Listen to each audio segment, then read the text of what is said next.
Hey, this is Ish, and today I wanted to talk to you about the winner effect and how that affects your confidence. So, this is a little bit different from a lot of my meditation talks, and you'll notice that when you have a very strong meditation practice that you've been doing for years, for a couple of hours at a time, you don't really worry about self confidence because you have a general buzz of confidence. So, it's not really something you think about. However, I do realize that people often get into spiritual practices like meditation or yoga because they are suffering from confidence issues or self esteem issues. And I thought I'd address a very important concept called the winner effect and how that can really boost your confidence. So, this theory is it's a concept where it says that by stacking smaller wins, you can start to gain confidence because you see that you're winning, and that actually tells your brain that you're winning in life. And that in turn allows you to take bigger risks because you're seeing the end result and you feel really confident about yourself. And that by taking bigger risks, you also get bigger rewards. And it's from getting bigger rewards that you're now celebrating even bigger wins. And that it's kind of like a feedback loop where the loop keeps getting higher and higher, and you just feel better and better. And that causes you to become more confident in yourself.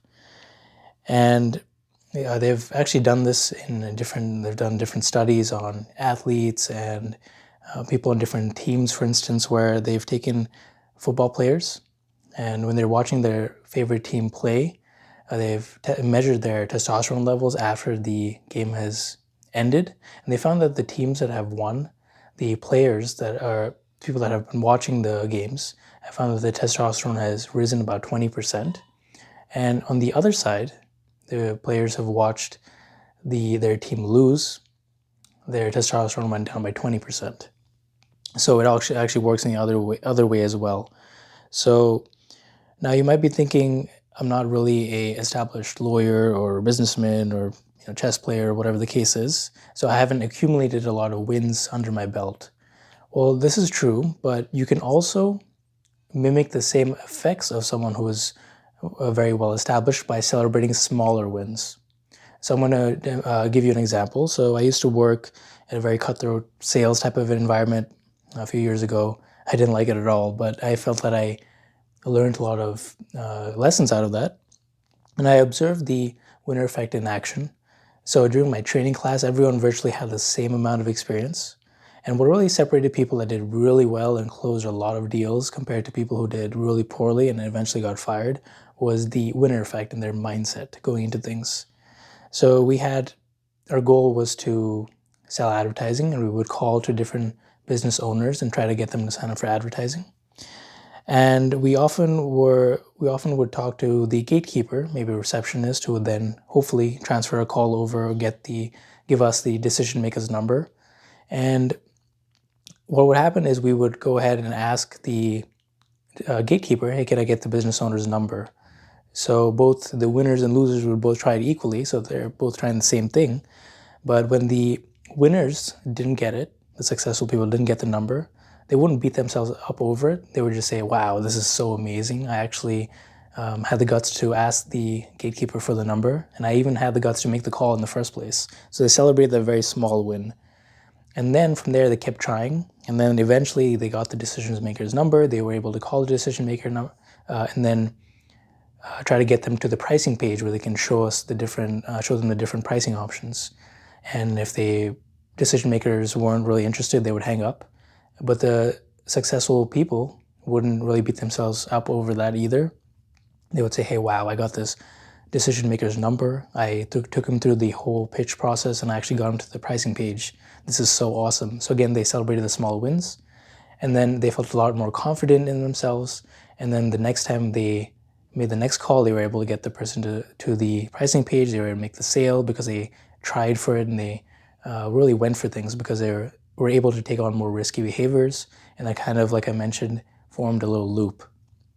Meanwhile, there are people who were doing really badly in this, and this is because they when they called the decision makers and they weren't able to get the number to even start off with, they would beat themselves up over that. They said, wow, this sucks, I can't do this, I wasn't able to get the number. And then the next time they would call, they'd be less likely to ask for the decision maker's number because they would think, oh, I'm going to get rejected. So you can see where their focus is. And then eventually over time, they were less likely to take more risks. They were less likely to ask for the number, to ask for the credit card information, and so on and so forth. So over time, they were actually making less sales because they weren't asking for it and they weren't really putting themselves out there. So you can see how the winner effect kind of goes backwards into the loser effect, if you will. And how can this really work for you? Well, you can start off by celebrating smaller wins. So if you have a goal, for example, of just meditating 30 minutes a day, and you actually accomplish that, you'll feel really amazing. You'll feel, wow, this is great. I sat for a meditation like I said I would, and now I feel good. And then you can start to do an hour a day and then kind of work your way up. So by starting off with smaller wins and really celebrating that in anything, by the way, this is not just in meditation, it could be with any goal in life, you can start to build up your confidence, which will allow you to take bigger risks. And then once you take those risks, you will get those rewards reflected back at you, and that causes a bigger feedback loop. So you might have noticed, growing up, way back in high school, that there were certain, kids there that just were walking around naturally with more confidence. And this is because they followed the winner effect. So it could be that their parents were giving them that feedback loop of, wow, you're really amazing, you can really excel in this sport or this activity. And then they felt really good about themselves. And this allowed them to take more chances because they felt really sure of themselves.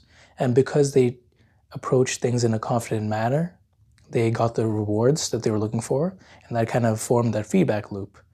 So this can be applied for anything in life, even your self-esteem. People think that, oh, I can't change my self-esteem or I can't do this. Well, you really can. You can start off by small wins. You can say, wow, I look good in the mirror, and you don't have to exaggerate or anything like that. You can comment on one thing, and the next time you comment on two things, and then three things, and then you feel really good about yourself. You feel good about your clothes, your appearance, the way you talk, and that kind of will feed back into itself. So this is a really amazing concept that you can use to drastically improve your state of being. And then eventually, once your meditation practice has taken off and you've been doing a lot of spiritual disciplines and eating right, and the kind of feedback loop works on itself, you'll find that you naturally don't need to really focus on it as much, just because the meditation at that point will take over and you just feel a natural buzz of well-being. But this is a very effective tool that you can use to develop self-confidence. Thank you.